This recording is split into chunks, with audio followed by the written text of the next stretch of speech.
Oke, selamat datang di pertemuan kedua pembuatan aset model bentuk sederhana di mata kuliah Teknik Modeling 3D ya, atau mata kuliah VC 315.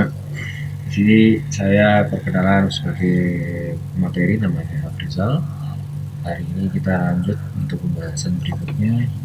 Sekarang kita lebih spesifik pembelajarannya. Kalau pertemuan pertama kita belajar mengenai sejarah uh, industri saat ini, bagaimana peluang dan tantangan hingga uh, bahkan ya workflow dan lain-lain. Sekarang kita lebih lanjut ke teknis kepada planner. Jadi di sini segmen yang bakalan kita bahas ya, ada kurang lebih 5 poin. Yang pertama adalah pengenalan software Blender 3D itu sendiri. Kedua, pengenalan tab setting software Blender. Ketiga itu pengantar fundamental modeling pada Blender. Keempat itu pengenalan pengolah grafis dan navigasi. Yang kelima itu transformasi dasar, translasi, rotasi, dan scaling nanti disebutannya. Oke, sekarang mari kita langsung aja ke software yang akan kita tuju, teman-teman. Oke, sekarang kita sudah ada di tampilan awal ya untuk Blender 3D.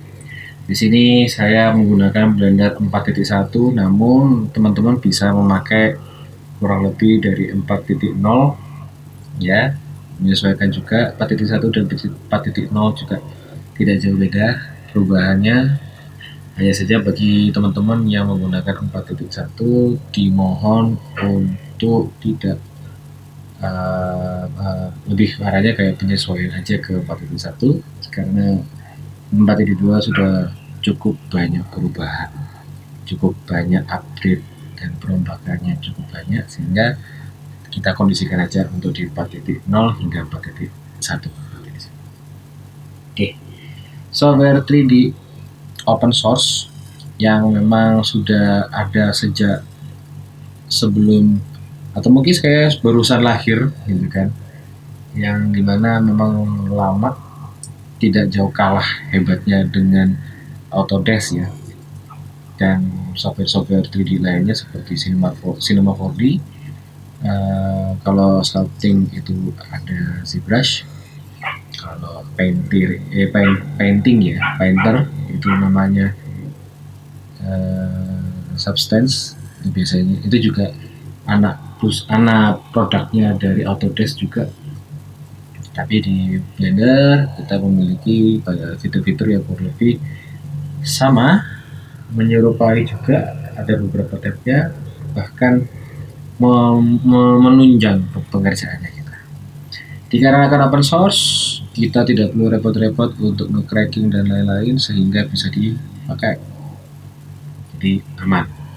Bagi teman-teman yang merasa bersalah dan berdosa ketika cracking, alhamdulillah ini adalah produk yang aman dan ramah. Tidak ada pirating karena sistemnya ini donasi. Ketika teman-teman merasa ingin meningkatkan, menunjang, nggak mau kalah hebat dengan Autodesk, silahkan Anda donasi aja langsung ke website blender.org. Nah, di situ bisa teman-teman mendonasikan secara monthly atau secara sekali bayar atau secara annually, silahkan. Itu for free juga dan tidak ada paksaan di situ. Oke, itu untuk pengenalan software Blender 3D ya.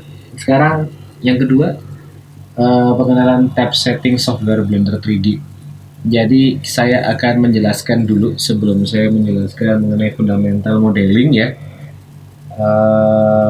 Yang dimana nanti teman-teman pasti bakalan mempelajari sedikit kurang lebihnya ntar bagaimana cara mengoperasikannya, awal-awalnya bagaimana, dan di layar saya sudah menyediakan screencast ya teman-teman, screencast yang di sebelah kiri bawah membantu teman-teman menunjang software apa sih yang sering dipakai, nanti akan muncul banyak di situ.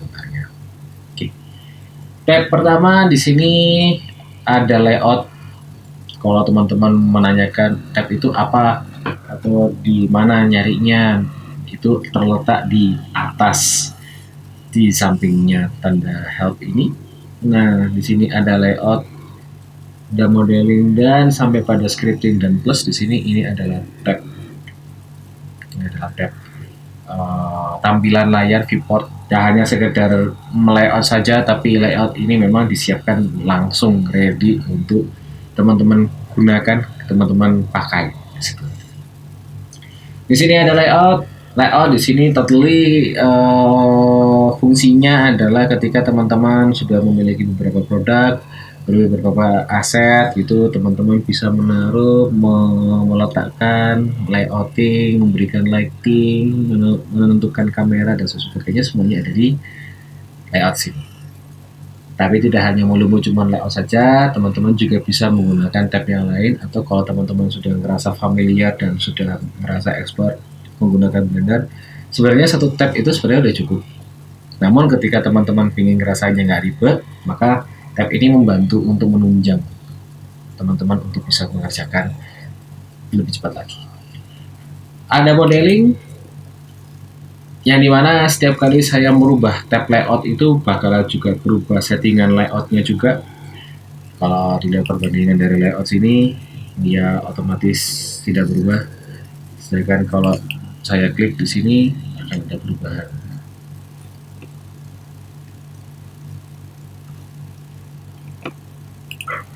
Oke, mohon maaf tadi ada sedikit kendala ya. Jadi saya lanjut aja. Ini tampilan modelingnya.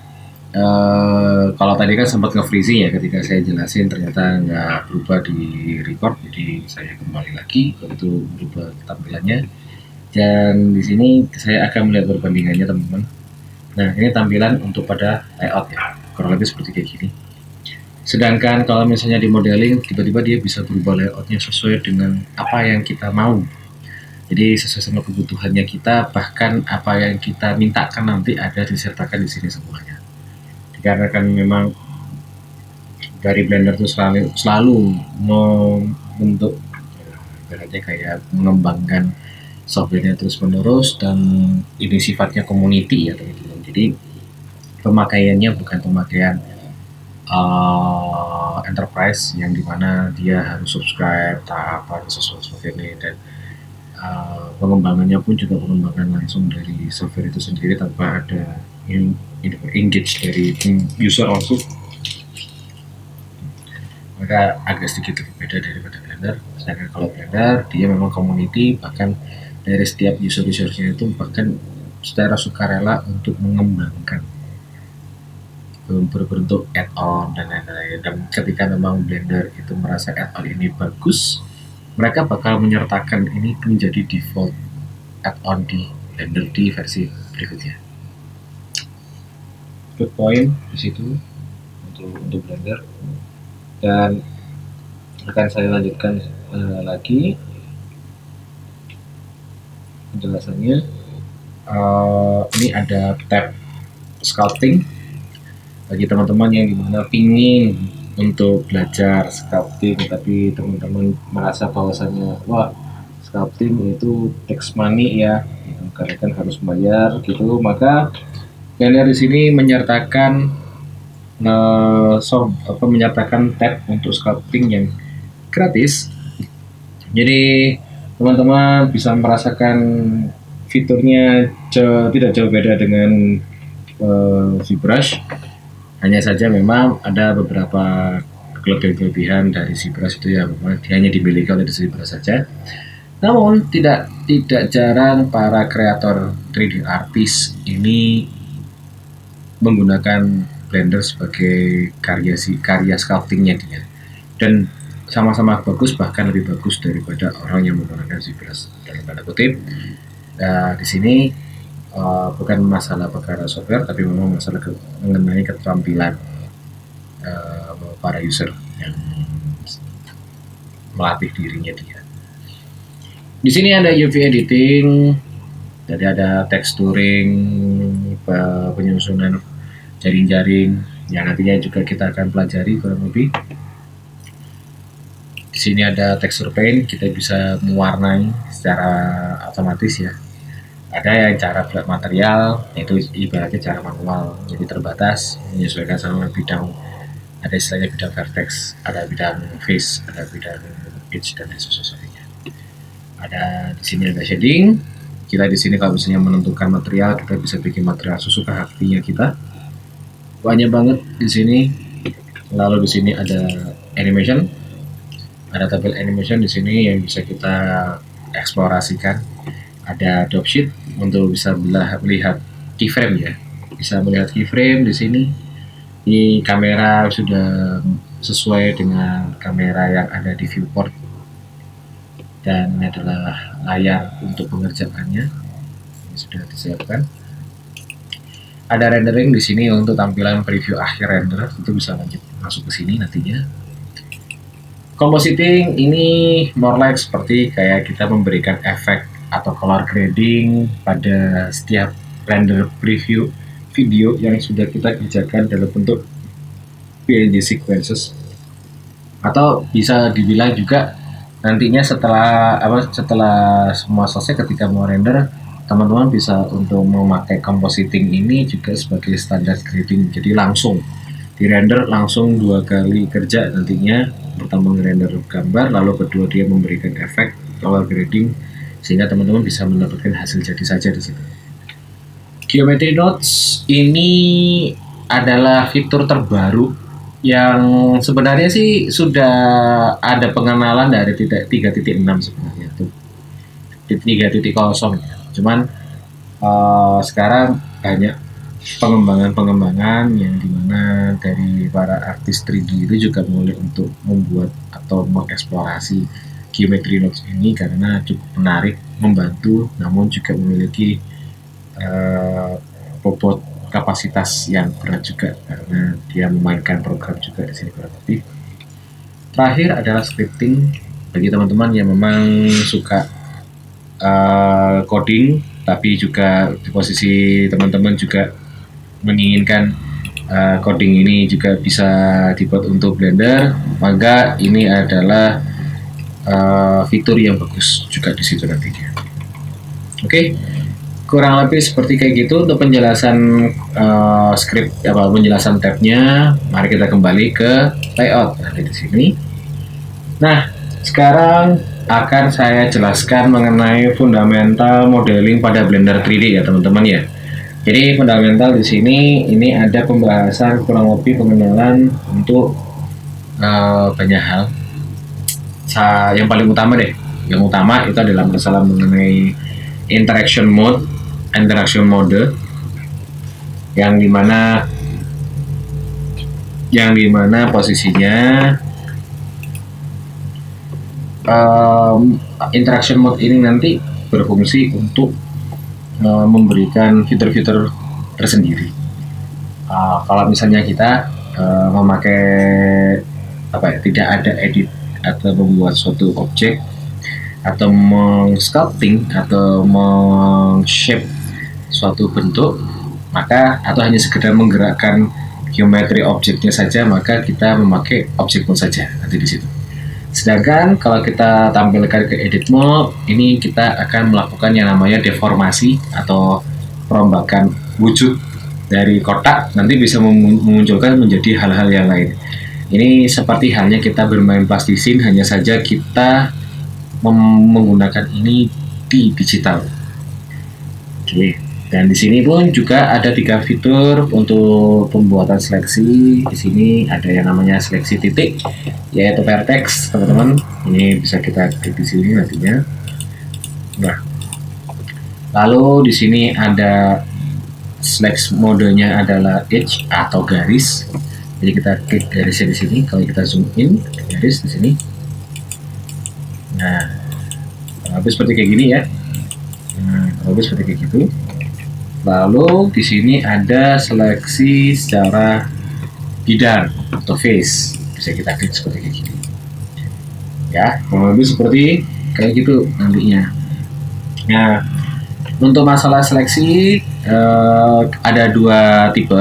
Yang pertama, teman-teman memakai tipe dari Blender itu sendiri untuk yang terbaru jadi seleksi pakai left select ya. Tapi teman-teman kalau misalnya bikin pakai fitur yang lama, itu bisa teman-teman setting aja langsung dari edit, kita klik ke preferences, muncul di preferences di atas seperti kayak gini. Lalu kita masuk ke masuk ke key map ya. Teman-teman bisa ganti presetnya dari Blender 2.7 ke dari Blender ya. Kalau Blender kan di sini diganti ke Blender 27X. Itu adalah settingan Blender yang lama. Semuanya dirubah, bisa tampil di situ.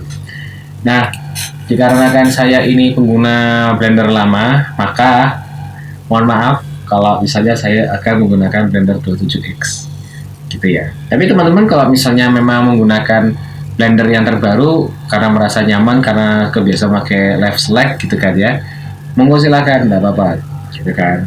Nah mungkin nanti saya akan membuat versi untuk yang terbarunya aja nanti. Oke, kalau sudah dirubah di sini klik sudah, teman-teman jangan lupa di sini klik untuk save preferences, selesai, lalu kita close sudah. Oke, sekarang kita menggunakan sistem seleksi itu apa saja ya, gitu kan ya. Yang pertama di sini kita menggunakan seleksi, kalau di settingan 27X gitu ya, kita sepakat aja pakai 27X saja biar semuanya sama-sama paham. Kita pakai klik kanan di sini. Nah, seperti yang ada di tampilan, tuh pakai klik kanan. Nah, klik kanan di sini semua ya. Nah, di sini ya. Oke, di sini sudah ada. Oke, lalu yang kedua kita ingin mengseleksi lebih dari satu, tapi seleksinya satu persatu. Itu caranya kita seleksi pakai klik kanan sebagai klik awal, lalu kita pencet Ctrl, lalu kita klik kanan juga. Maka kita bisa menyeleksi lebih dari satu dengan cara satu persatu. Jadi juga. Ya. Selanjutnya saya kepingin untuk seleksi melingkar, gitu katakanlah ya. Oke, seleksi melingkar caranya adalah kita pencet dulu, kita klik kanan di sini dulu, gitu kan ya.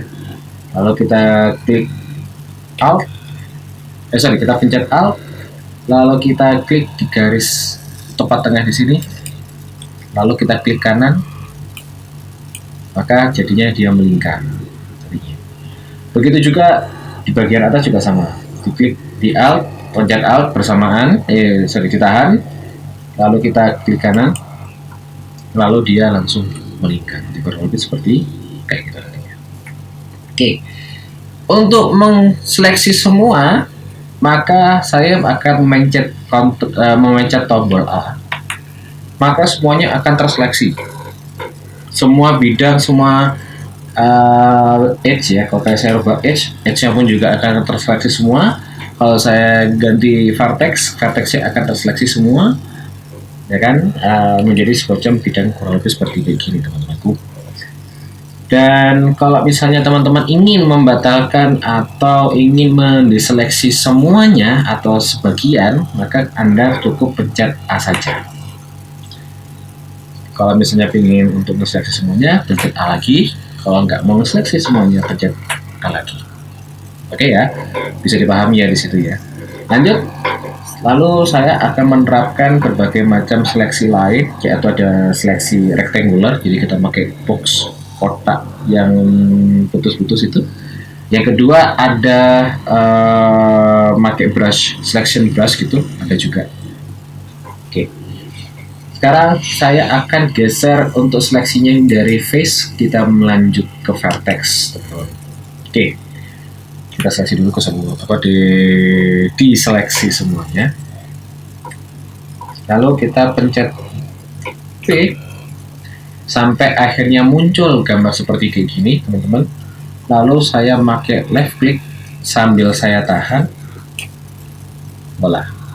Jadi dia, gitu kan ya. Saya pencet D, lalu saya seleksi, pakai left click ya, tahan. Nah, maka terseleksi semuanya sesuai dengan bidang tersebut. Oke. Saya mencoba pakai brush, berarti pakai C, ya, pakai C.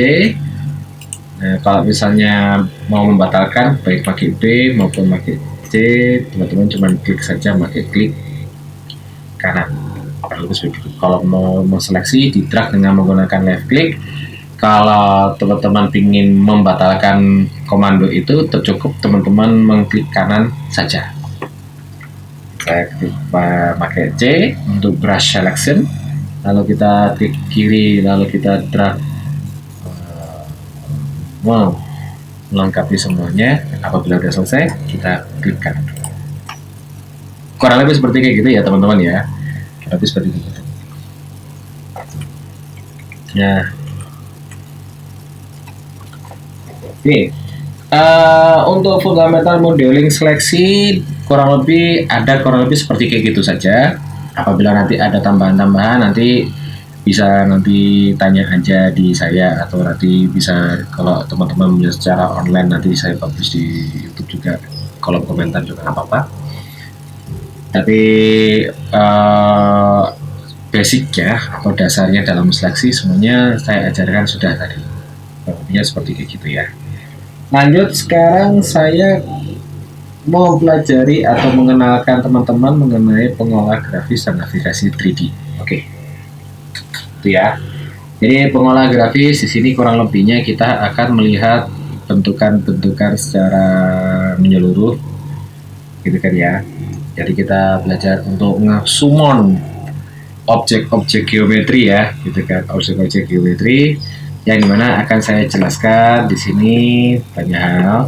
Yang pertama, di sini saya akan menjelaskan untuk teman-teman mengsummon objek. Summon objek itu kita sebenarnya pencet Shift A, lalu akan muncul kurang lebih seperti kayak gini tampilannya teman-teman. Setelah itu kita pilih mesh, lalu kita pilih objek yang kita mau. Kalau di sini saya akan mengetik atau menseleksi UV sphere. Wah, UV sphere-nya nggak kelihatan. Oke, saya jelaskan lagi. Di sini ada banyak fitur-fiturnya di Blender itu, dimana salah satunya adalah fitur outliner. Outliner itu adalah fitur untuk kita mendeteksi objek mana aja sih yang ada di Blender ini. Nah, yang berwarna tulisan warnanya kuning seperti kayak gini itu adalah yang terseleksi, seperti yang Anda lihat di sini. Bahwasanya ada sphere di sini, ada lingkaran di sini yang berwarna orange, tanda dia terseleksi di situ, dan dibarengi dengan tulisan yang sama juga dengan warna kuning di sini. Berarti dia udah terseleksi. Sedangkan yang lain tidak terseleksi. Maka dari itu teman-teman bisa untuk mematikan visible-nya, untuk di hide dulu viewport, kita klik dalam konteksnya sampai ke gambarnya dia ada matanya menutup mata ya gitu ya, maka akan terpampang muncul gambar bundar di sini nantinya. Oke. Nah, tapi Pak, apakah bisa objek ini saya summon di tempat yang berbeda? Bisa. Ada di Blender itu namanya 3D cursor. 3D cursor itu seperti ada, saya matiin dulu spare-nya. Nah, 3D cursor itu sini. Ini adalah 3D cursor. 3D cursor ini sebenarnya sebagai poros, juga bisa sebagai initiate tempat objek geometri ini akan tersummon nanti di situ. Gitu. Nah, maka dari itu kita bisa pindah-pindah. Dengan apa pindah-pindahnya? Pindah-pindahnya dengan kita klik kiri. Kita klik kiri. Nah, kita bisa memindahnya sesuka hatinya kita. Misal saya taruh di sini. Lalu saya pencet Shift A. Lalu saya klik silinder. Maka dia akan langsung muncul objek silinder. Saya klik di sini. Lalu saya pencet Shift A untuk summon objek lain. Lalu saya pilih clone, maka dia akan muncul di sana. Saya klik di sini, klik kiri, lalu saya summon lagi, masuk ke mesh, saya klik monkey, maka dia akan muncul di sini. Paham ya teman-teman ya di sini. Jadi kurang lebih basics dari pengolah grafis summon objek geometri dasar itu seperti kayak gitu. Dan masih ada banyak lagi kalau teman-teman lihat, ada mesh, curve, surface, metabol, ada teks, kita bisa masukin teks juga di situ. Ada volume, volume itu konteksnya dia objek yang tidak memiliki bentuk tapi memiliki volume, memiliki ruang. Jadi yang diambil cuma ruangnya saja dan itu bisa dipakai. Salah satu contohnya adalah kabut dan awan. Itu kita bisa pakai. Itu ada grease pencil juga dan lain-lain. Teman-teman bisa eksplorasi aja nanti biar bisa teman-teman pelajari aja nantinya, biar teman-teman juga bisa mengoperasikan ini lebih baik lagi. Oke. Lalu untuk membuat semuanya ringkas, Pak, saya sudah paham, tapi saya kepingin semuanya hilang, maksudnya nggak di hide, tapi saya pingin hapus. Gimana caranya, Pak? Oke, mari kita seleksi objek yang memang membuat teman-teman ini terganggu dengan cara klik kanan, ya kan, satu objek, lalu kita pencet shift, klik satunya lagi, mau klik kanan, terus kita juga klik kanan lagi sambil nahan shift. Oke, pastikan semuanya terseleksi. Kalau misalnya seperti kayak gini, kayak terhalang oleh kotak, kita juga bisa pakai di outliner ini untuk kita klik. Caranya kita di outliner ini kita pencet shift, lalu kita klik kiri di sini, maka dia akan terseleksi juga satu persatu, gitu ya. Lalu kita pencet X, teman-teman, sampai ada konfirmasi apakah oke di delete. Maka kalau sudah oke di delete, kita klik aja sehingga objeknya hilang secara permanen. Tapi apakah bisa, Pak, kalau misalnya wah Pak aku pingin nge-undo? Bisa, cukup Ctrl Z akan kembali. Kalau teman-teman pingin ke redo, pencet Ctrl Shift, pencet Z, akan kembali lagi seperti semula. Oke ya. Terakhir, masalah mengenai transformasi dasar, ada translasi, ada rotasi, ada scaling. Di sini kita akan mengacu kepada tabel toolbars yang ada di sebelah kiri. Yang dimana di sini ada banyak, ada move, ada rotate, ada scale. Yang dimana scale ini kita bisa klik, ada scale gauge. Nanti bisa kita eksplorasi ya nanti bisa kita pelajari. Terakhir ada threshold. Masing-masing mereka memiliki fitur sendiri-sendiri. Mari kita mulai dari move, teman-teman. Kalau move, kita pencet klik kanan di sini, akan muncul tanda seperti kayak gini. Ini berarti dia sudah siap untuk digerakkan, teman-teman. Nah, apabila kita klik salah satu dari panah, dari baik kotak maupun tanda panahnya, maka akan kita bisa punya kebebasan untuk menggerakkan objeknya di sini. Oke. Nah, kalau sudah selesai, kita bisa lepas aja untuk mengoperasikannya. Tadi sudah teman-teman lihat ya di screencast, kita pakai left click tapi ditahan, lalu digerak sesuai hatinya kita. Kita bisa klik kiri, lalu kita bisa geser kanan kiri seperti kayak gini. Nah, kalau misalnya mau dibatalkan, cukup tinggal di klik kanan, langsung batal. Kalau misalnya mau diklik kiri lalu kita geser ke X, kita klik kanan untuk dibatalkan. Begitu juga bisa juga kita undo untuk gerakannya untuk kembali ke semula. Oke, mungkin tadi sempat saya kelewatan untuk masalah navigasi ya. Kalau masalah navigasi di sini ada dua. Yang pertama itu adalah view orbital. Kalau orbital kurang lebih seperti kayak gini. Ini orbital ini. Ada tiga, ada orbital. Ini view orbital seperti kayak gini. Kita mencet middle click seperti kayak gini. Yang kedua ada zoom in dan zoom out. Kalau seperti kayak gini, ini zoom in sama zoom out. Kita scroll aja, teman-teman, bagi yang punya scroll di scroll. Kalau enggak, pencet numpad tambah atau minus ya di atas. Di atasnya apa? Nah, di bawahnya F F11 dan F12 itu bisa dibuat untuk zoom in zoom out kalau teman-teman nggak punya numpad ya, nggak punya mouse yang nggak punya scroll klik ya di situ. Oke. Untuk panning bisa kita pencet shift lalu kita geser pakai middle click seperti kayak gini. Nah, ini namanya panning. Jadi kalau kita kombinasikan otomatis seperti ini. Kita zoom, ya, kita putar seperti ini, putar lagi seperti ini, dan seterusnya. Oke, kita lanjut untuk masalah transformasi dasar ya. Kita transformasi dasar di sini tadi sudah saya jelaskan, ada geser ke sini, ada geser ke sini, ada geser ke sini. Pak, kok ribet pakai ini? Ada shortcutnya nggak? Ada.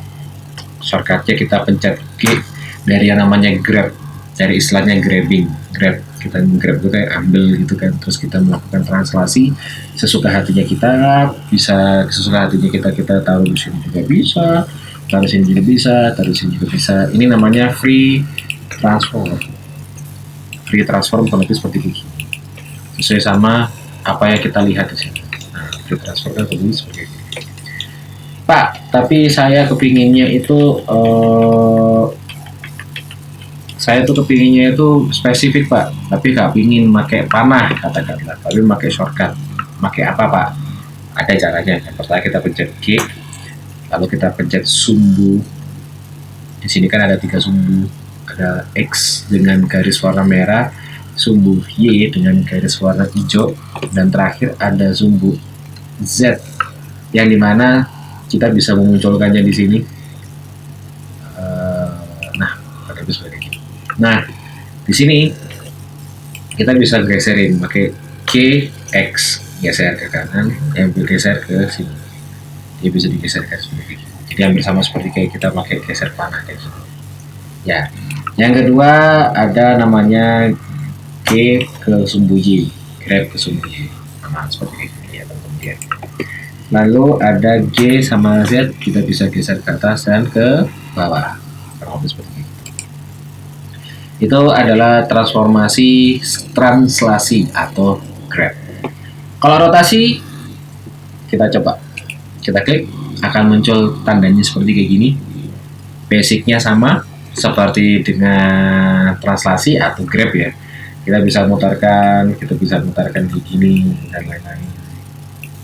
Ya, lalu kita bisa menggunakan yang namanya free rotating ya. Transformnya buat rotating kita pencet apa? Pencet R.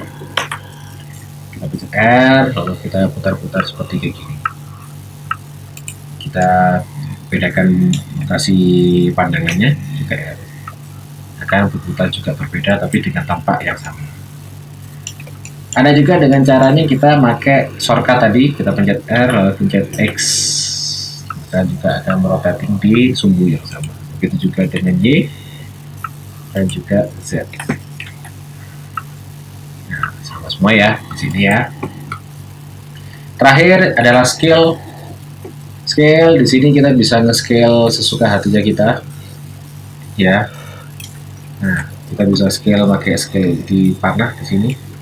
Kita bisa seperti ini ya. Nah, kita bisa scale dengan menggunakan resize seperti ini.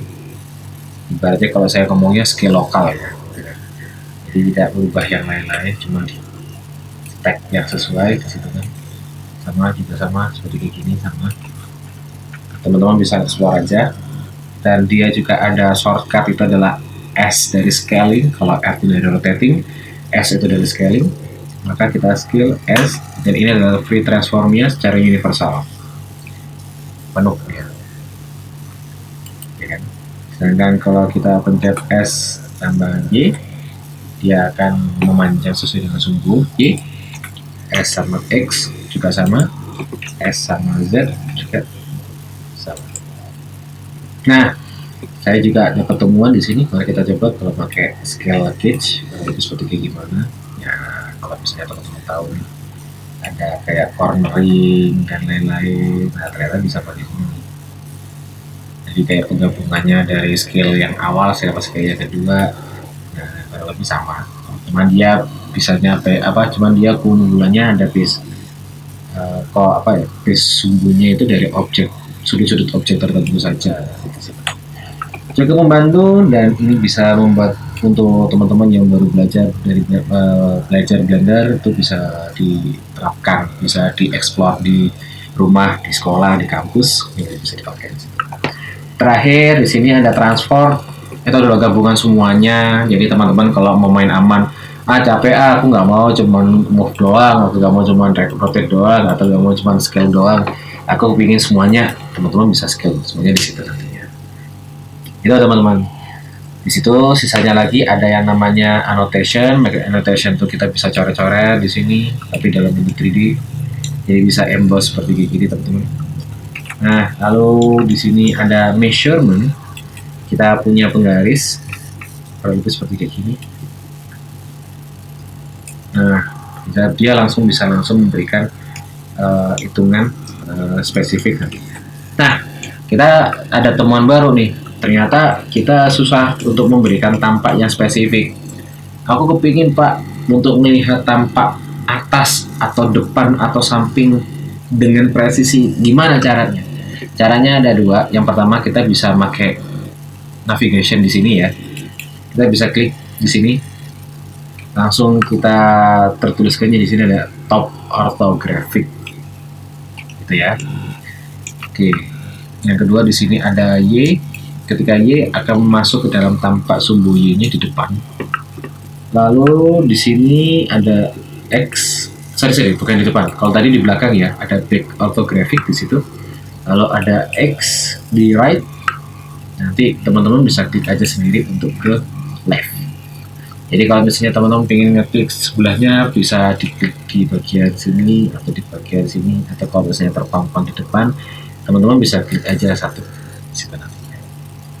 Yang bisa dieksplorasi ya. Sedangkan kalau teman-teman pakai kalau pakai laptop, teman-teman kan nggak punya numpad ya, karena kan numpad itu kan kadang dipakai di keyboard komputer atau laptop yang memang lebar layarnya itu sampai bisa menempatkan numpad di sebelah samping kanan. Maka saya ada cara lain untuk bisa menggunakan numpad yang ada di keyboard laptopnya teman-teman. Dengan caranya adalah kita pencet di sini pencet edit, lalu kita klik preference, lalu kita klik input, lalu centang di sini namanya emulate numpad. Setelah selesai emulate numpad, lalu kita save preference, kita close. Maka teman-teman bisa menggunakan numpadnya teman-teman sebagai shortcut viewport, tampak depan, samping kanan, atas maupun bawah, samping kiri dan belakang. Oke, mari saya tunjukkan. Yang pertama, saya akan melihat tampak depan dalam objek ini. Maka dari itu saya akan mencet 1 untuk menunjukkan tampak depan, sehingga di sini ada keterangan namanya front orthographic. Yang kedua, saya ingin melihat tampak samping kanan, Pak. Oke, maka dari itu teman-teman mencet tombol 3 hingga tertuliskannya di sini adalah right orthographic. Saya ingin melihat tampak atas, Pak. Maka dari itu teman-teman pencet nomor 7 atau namanya top orthographic. Sampai ada namanya di sini. Pak, saya kepingin melihat secara perspektif Pak, walaupun di tampak atas dan samping dan bawah di depan. Oke, teman-teman bisa mencet yang namanya tombol nomor 5 hingga tertulisnya top perspektif. Saya ingin pencet 5 lagi, akan menjadi orthographic.